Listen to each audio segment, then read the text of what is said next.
안녕하세요. 나라말씀 국어학원 김도기 선생님입니다. 반갑습니다. 오늘은 이제 저와 함께 제망매가를 좀 살펴보도록 할 텐데요.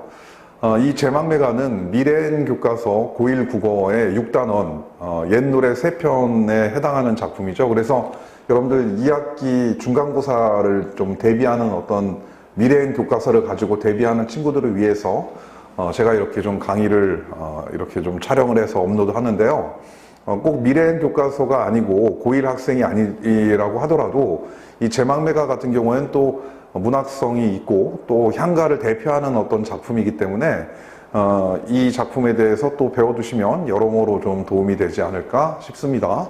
자, 그러면 제망매가에 대해서 살펴보도록 하겠습니다. 자, 이 제망매가 부분에서는 학습 주안점이 3가지 정도가 되는데요. 하나는 바로 뭐냐면 이 제망매가의 갈래상 특징이 향가이거든요. 그래서 이 향가에 대한 어떤 특성에 대해서 완벽하게 좀 학습을 좀 해두셔야 되고요. 그리고 두 번째는 이 시적 화자가 처해 있는 어떤 상황, 그리고 그 상황 속에서의 정서, 그리고 대응 방식인 태도, 이 상황 정서 태도를 또 이해하셔야 될 것 같습니다. 그리고 마지막 3번째는 이 시 자체가 지니고 있는 어떤 시구나 시어의 의미, 그리고 시어의 상징적인 어떤 의미, 이런 것들을 좀 완벽하게 학습을 좀 하신다면 이 제망매가가 뭐 내신에 나오든 아니면 모의고사에 나오든 문제를 푸는 데 있어서 좀 어려움 없이 이렇게 문제를 해결할 수 있을 것이다, 이런 말씀을 좀 드리고 싶네요. 자, 그러면 바로 제망매가 들어가도록 하겠습니다. 먼저 이 제망매가를 들어가는 데 있어서 향가에 대한 어떤 특징을 좀 말씀을 드릴 텐데요. 이 향가에 대한 어떤 특징은 작품을 설명하면서 중간중간에 또 제가 추가적으로 설명을 해드리겠습니다. 우선적으로 좀 알아둬야 될 것은 향가란 바로 신라 시대에 쓰여진, 향찰로 쓰여진 신라의 노래다, 이렇게 좀 알고 계시면 될 것 같습니다. 그런데 이 신라 시대에 쓰여졌던 이 향가는 향찰로 쓰여져 있거든요. 이 향찰이라고 하는 것이 한자의 음과 훈을 빌려가지고 이렇게 우리말을 전면적으로 표기하는 종합적인 표기 체계예요. 그런데 방금 말씀드렸듯이 이 향찰을 사용하기 위해서는 한자, 한문에 대한 어떤 지식이 바탕이 되어 있어야 되거든요.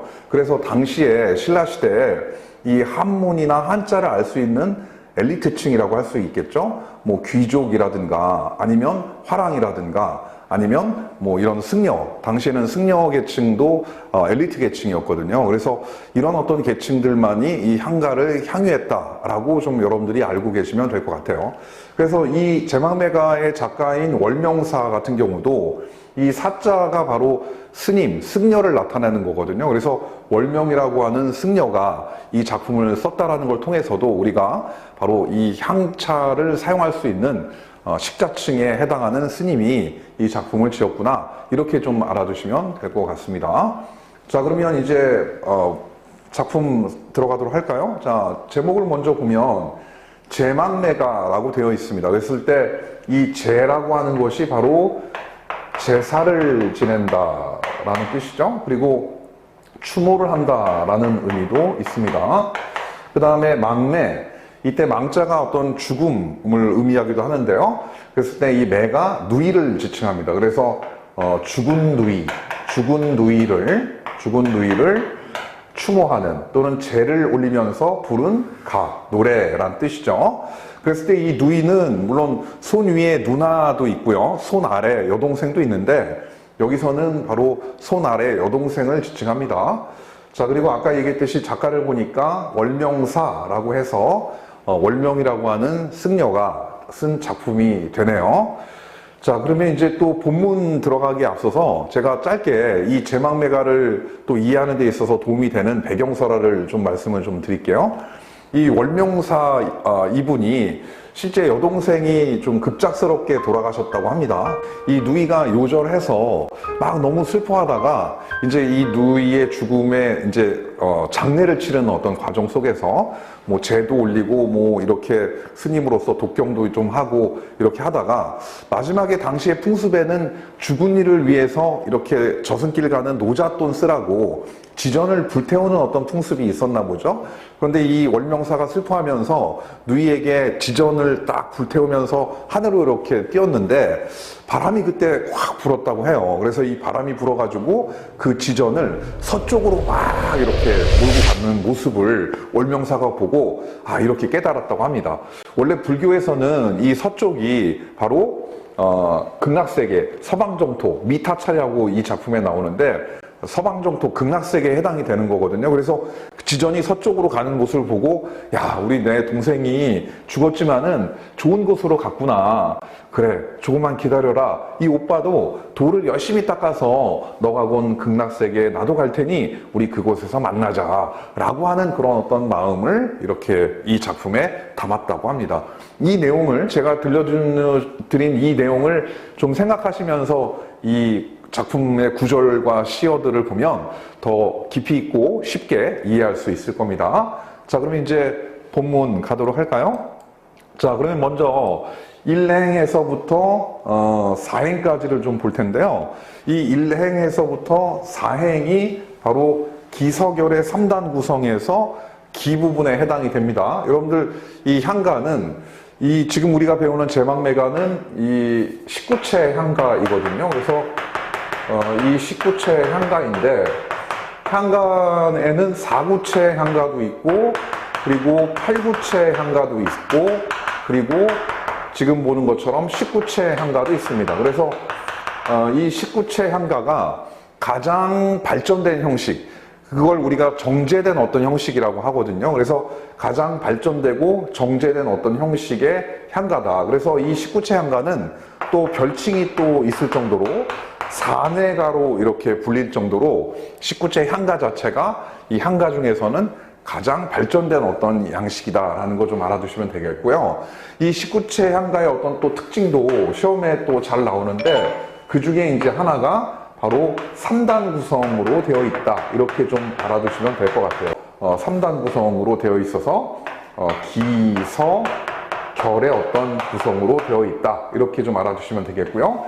그리고 낙구 부분에 이 낙구 부분에 시상이 전환되면서 이 감탄사가 이렇게 오는 그런 어떤 특징을 좀 가지고 있거든요. 그래서 이 낙구의 감탄사는 나중에 시조에도 영향을 줍니다. 시조에 마찬가지 이 3단 구성도 영향을 줬다라고 볼 수 있죠. 시조도 초장, 중장, 종장의 3단 구성으로 되어 있고 그 다음에 종장의 첫 구에는 뭐 어주버 같은 감탄사가 오지 않습니까? 그래서 그런 어떤 모습이 시조의 19채 향가의 특징이고 이런 어떤 19채 향가의 특징이 시조에도 영향을 줬다라는 것도 반드시 좀 알아주시면 될 것 같습니다. 자, 그러면 이제 본문 학습 들어가도록 할까요? 자, 이제 갑시다. 생사길은 삶과 죽음의 길은, 자, 이때 생사길, 삶과 죽음의 길 같은 경우는 바로 삶과 죽음의 갈림길이 된다. 이렇게 좀 알아두시면 되죠. 그 다음에 두 번째는 이 누이의 입장에서 이 삶과 죽음의 갈림길에 서 있기 때문에 어떤 선택의 길이다 라고도 볼 수 있습니다. 물론 어쩔 수 없이 이제 죽어야 되기 때문에 죽음의 길로 갈 수밖에 없는 그런 운명이긴 하지만 어쨌든 이렇게 삶과 죽음의 갈림길이라고 하는 자체가 뭔가 선택을 할 수 있는 그런 어떤 길이구나 라는 걸 알 수 있고요. 자, 그 다음에 예 있음에 머뭇거리고, 예, 바로 이 예가 바로 여기란 뜻입니다. 이때 여기는 이승에 해당이 되고요. 나중에 이제 낙구 부분에 미타찰이라고 하는 시어가 나오는데 이 미타찰과 예는 바로 이제 여기가 예가 되는데 이 미타찰과 예는 어떤 의미적인 대립적인 이미지를 가지고 있다. 이런 거 좀 알아주시면 될 것 같아요. 예 있음에 머뭇거린다. 자, 이때 머뭇거린다라고 했을 때 이 주체를 좀 알아두셔야 되는데 머뭇거리는 주체는 바로 내가 아니라 누이가 됩니다.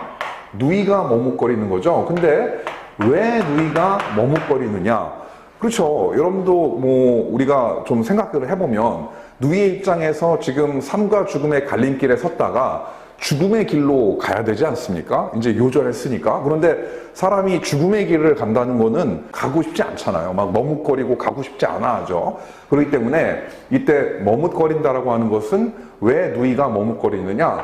바로 죽음에 대한 두려움 때문에 이렇게 머뭇거린다라고 알아두시면 될 것 같습니다. 생사길은 여기 있음에 머뭇거리고 나는 간다는 말도 못다 이르고 어찌 갑니까? 자, 이때 중요한데요. 이때 내가 나오는데 바로 여기에서 나가 바로 지칭하는 인물이 누이다라는 거 좀 알아두시고요. 뒤에 보면은 이제 나가 또 나오거든요. 이때 뒤에 나오는 나 같은 경우에는 누이가 아니라 바로 시적 화자인 월명사에 해당이 됩니다. 그래서 그 구분하는 것도 시험에 가끔 나와요. 자, 나는 간다는 말도 못다 이르고. 자, 그 다음에 여기 또 중요한데요. 간다는 말이 바로 유언의 말이 되겠죠. 뭐 오빠에게 오빠 이제 저 세상으로 가야 될 것 같아요. 이제 이별하죠. 남아있는 부모님 잘 돌봐주세요. 뭐 이런 어떤 등등의 유언의 말도 이르지 못하고 갔죠. 이제 이걸 통해서 우리가 뭘 할 수 있냐면 바로 누이가 요절을 넌지시 암시하는 것이다 라는 거 알아두시면 될 것 같아요. 뒤에 보면 이 누이의 이른 죽음, 요절을 상징하는 어떤 시어가 나오는데 이 상징과 이 암시는 좀 다른 겁니다. 그래서 요거 좀 알아두시면 될 것 같고요. 저 다음 오행에서부터 팔행까지의 서 부분을 좀 살펴보도록 하겠습니다. 이 기 부분은 대체적으로 이 월명사의 개인적 차원의 어떤 내용이 이렇게 좀 주를 이루고 있다면 이 서 부분은 개인적 차원의 어떤 내용에다가 보편적 차원의 어떤 내용을 좀 담고 있다. 이렇게 좀 여러분들이 이해하시면 될 것 같습니다. 자, 그러면 이 서 부분 살펴보도록 하죠. 어느 가을 이른 바람에 이해저에 떨어질 잎처럼 한 가지에 나고 가는 건 모르운저라고 하고 있네요. 자, 그랬을 때 어느 가을 이른 바람이라고 했을 때 가을이라고 하는 시어를 먼저 보면 이 가을은 우리가 무엇인가 열매를 맺고 뭔가 결실을 맺고 수확을 하는 그런 풍요로운 계절의 이미지도 가지고 있지만 별을 우리가 다 수확하고 난 다음에 그 허허벌판에 뭐 논밭을 보게 되면 뭔가 좀 무상함도 있죠. 뭔가 소멸, 사라지는 어떤 이미지도 좀 유발이 되고요. 그래서 가을은 소멸의 이미지를 또 가지고 있고 문학작품에서 이런 소멸의 이미지 때문에 인생의 어떤 무상감을 드러내는 계절로 종종 잘 동원이 됩니다. 그래서 가을은 어떤 인생 무상을 상징한다 또는 소멸의 이미지를 표상하는 계절이다. 알아두시면 되겠고요. 이른 바람에 라고 했을 때 때이른 바람이죠. 그랬을 때 이른 바람, 너무 이른 바람이 불었어요. 그래서 누이의 어떤 요절을 상징하는 그런 시어가 되겠다. 또는 누이의 어떤 죽음의 원인에 해당하는 시어가 되겠다라고 볼 수가 있겠습니다. 죽음의 원인. 바로 이 때이른 바람이 불어가지고 이제 뒤에 나오는데 이렇게 나무가 있죠? 나무가 이렇게 가지가 이렇게 있는 나무가 있는데 여기에 이제 잎들이 있잖아요. 이렇게 잎들이 있는데 바람이 불어가지고 잎이 이렇게 떨어지는 어떤 모습에서 생명을 앗아가는 바람 또는 한 부모에게서 난 그런 어떤 잎들이 형제 자매들이 죽음에 의해서 사라지게 되는 어떤 상황을 상징적으로 또 표현하고 있는 그런 부분이고 문학성이 상당히 좀 돋보이는 어떤 부분이거든요. 자, 그러면 또 다음 대목 갑시다. 이해저에 이리저리 떨어지는 잎처럼. 자, 이때 떨어지는 잎은 바로 누이의 생명 또는 누이 자체를 이렇게 비유한다. 이렇게 좀 알아두시면 될 것 같아요. 그리고 또 한 가지 우리가 그 유한한 어떤 인생을 상징한다라고도 볼 수 있어요. 그래서 이 떨어지는 잎은 어떤 생명, 그래서 우리가 유한한 인간의 어떤 생명을 상징한다. 이렇게 또 해석을 할 수 있습니다. 그 다음에 잎처럼이라고 하니까 이제 누이를 비유하는 지규적 표현으로 이렇게 비유하고 있는 거죠.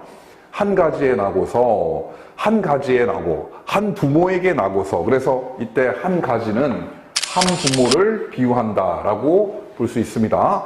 한 부모에게서 나고서 가는 곳 모르온적, 가는 곳을 모르는구나. 그러니까 태어나기는 뭐 한 날 한시는 아니지만 한 부모에게서 태어났다는 건 알고는 있으나 이제 죽은 다음에 내 누이가 극락으로 갔는지, 서방정토로 갔는지, 아니면 무간지옥으로 떨어졌는지, 뭐 아니면 인간계로 다시 태어났는지, 그걸 모른다라는 거죠. 그러니까 사람이 태어나서 죽은 다음에 어디로 가는지 모르는구나. 그래서 이 대목에서 뭔가 어떤 인생의 덧없음, 무상함을 드러내고 있고, 누이의 죽음에 대한 어떤 비유적 표현이 이렇게 돋보이는 어떤 부분이다라고 할 수가 있겠고요.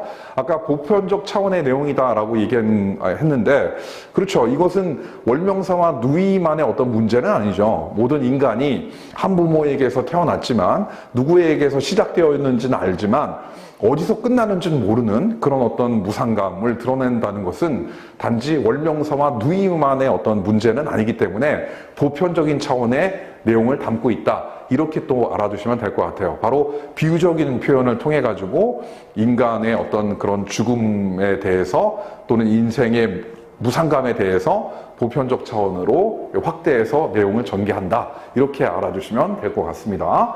자, 그러면 이제 마지막 결 부분의 내용 살펴보면서 오늘 수업을 마무리 좀 하도록 하죠.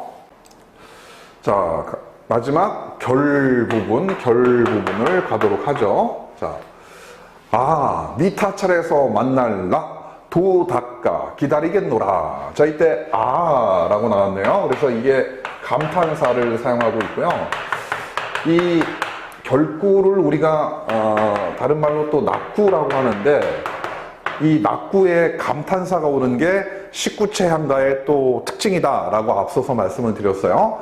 자, 그리고 이 라고 하는 이 십구체 향가의 감탄사는 어떤 기능과 역할을 하냐면, 이 시상을 전환시키고 있다라고 하는 이런 시상 전환의 표지가 되어주고요.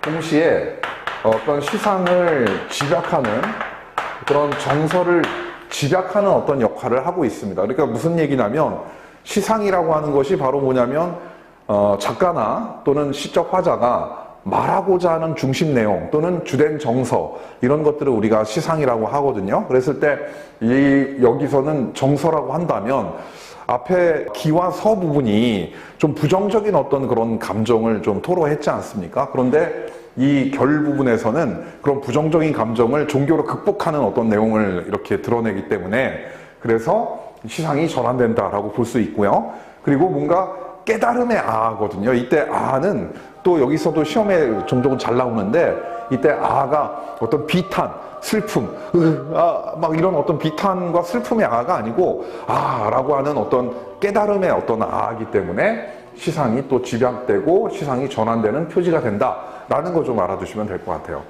자, 미타 차례에서 만날라. 미타 차례 아까도 얘기했습니다. 바로 서방 정토, 극락세계, 바로 불교에서 말하는 뭐 천국 같은 어떤 공간이 돼요.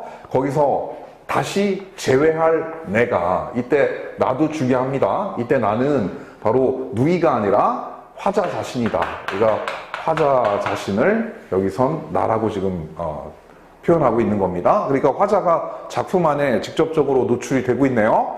도 닦아 기다리겠노라. 그래서 이 도, 불도를 말하는 거겠죠. 그래서 불도를 닦아서 너와 다시 재회하겠다. 그러니까 즉 종교로 어떤 슬픔을 극복하고 있다라고도 볼 수 있겠고요.